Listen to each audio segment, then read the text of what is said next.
Let us unbox the new release camera of Sjcam, the Sjcam Funcam. From the box, you can read that it's a HD camera with 5 megapixel, 2 inches screen, and 800 milliamp battery.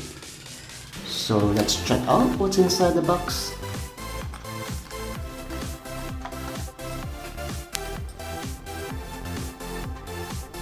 With a 2 inches screen, this is where you charge the battery and put the memory card.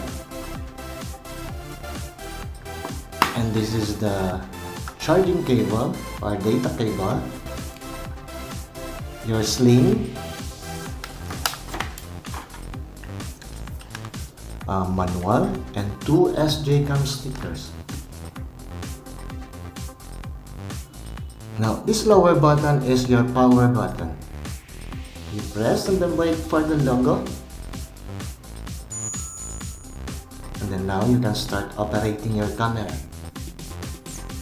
Now, to check the setting, press the upper button and this is your select. This camera is with built-in games. So you can check in here. Those upper button is the left and right, and the middle button is your OK. The material used in this camera is not top-notch, but it's not bad with the price that you are paying. So without further ado, let's charge this and then go out and check out the quality.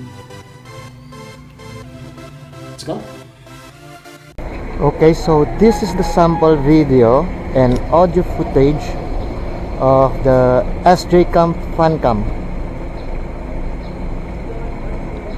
There you go.